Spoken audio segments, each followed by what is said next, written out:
ওয়াইলুল লিকুল্লি হুমাযাতিল লুমাযা, ধ্বংস সুনিশ্চিত ওদের জন্য যারা সামনে বদনাম করে, যারা পিছনে বদনাম করে।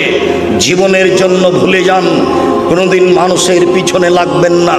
আল্লাযী জামা মালাও ওয়া'আদ্দাদা, যারা টাকা পয়সা সংগ্রহ করে গুনে গুনে রাখে। ইহসাবান্না মালাহু আখলাদা, মনে করে তার সম্পদ চিরদিন থাকবে।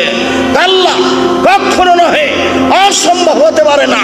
লাইম বাজান্না ফিল হোতামা, তাকে চূর্ণ বিচূর্ণকারী হোতামা নামক জাহান্নামে নিক্ষেপ করা হবে। আমাদরা কামাল হোতামা, মুহাম্মদ সাল্লাল্লাহু আলাইহি সাল্লাম আপনি কি বলতে পারেন চূর্ণ বিচূর্ণকারী হোতামা নামক জাহান্নাম কি? মুহাম্মদ সাল্লাল্লাহু আলাইহি সাল্লাম আপনি কি বলতে পারেন চূর্ণ বিচূর্ণকারী হোতামা নামক জাহান্নামটি কি? আমি বলি নারুল্লাহিল মুকাদা, তা হচ্ছে জ্বলন্ত উত্তপ্ত আগুন। জাহান্নাম বলতে জ্বলন্ত উত্তপ্ত আগুনকে বলা হয়। মহান আল্লাহ বলেন, ফাম্মা মান খাফফাত মাওয়াজিনুহু, বিচার মাঠে যার নেকির পাল্লা হালকা হবে, পাপের পাল্লা ভারী হবে, তার থাকার জায়গা হবে অতীব গভীর গহ্বর হাবিয়া। আমাদরাকা মা হিয়া, মুহাম্মদ সাল্লাল্লাহু আলাইহি সাল্লাম আপনি কি বলতে পারেন গভীর গহ্বর হাবিয়া নামক জাহান্নামটি কি? আপনার কি জানা আছে হাবিয়া নামক জাহান্নামের পরিচয়?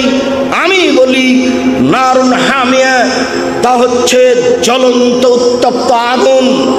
জাহান্নাম বলতে জ্বলন্ত উত্তপ্ত আগুনকে বোঝানো হয়। মহান আল্লাহ বলেন, সাউসলিহি সাকার, অচিরে আমি তাকে সাকার নামক জাহান্নামে নিক্ষেপ করব। আমাদরাকা মা সাকার, মুহাম্মদ সাল্লাল্লাহু আলাইহি সাল্লাম আপনি কি বলতে পারেন সাকার নামক জাহান্নাম কি? সাকার নামক জাহান্নামের পরিচয় আপনার কি জানা আছে? আমি বলি লা তুবকি ওয়ালা তাজার, সাকার এমন একটি জাহান্নাম যে মানুষকে ছাড়বেও না, যে মানুষকে মারবেও না, যে মানুষকে ছাড়বেও না, যে মানুষকে মারবেও না। এর নাম সাকার জাহান্নাম। এইটা আল্লাহ অন্য জায়গাতে বলেছেন, লা ইয়ামুতু ফিহা ওয়া লা ইয়াহইয়া, মানুষ জাহান্নামে মরবেও না, মানুষ জাহান্নামে বাঁচবেও না, মানুষ জাহান্নামে মরবেও না, মানুষ জাহান্নামে বাঁচবেও না। এই কথাটা আল্লাহ অন্য জায়গাতে বলছেন, ওয়ায়াতিহিল মাউতু মিন কুল্লি মাকানিন ওয়া মা হুয়া বিমাইয়্যিত, জাহান্নামে মানুষকে মরণ চতুর্দিক থেকে ঘিরে ধরবে। জাহান্নামে মানুষকে মরণ চতুর্দিক থেকে ঘিরে ধরবে, কিন্তু মানুষ জাহান্নামে মরবে না।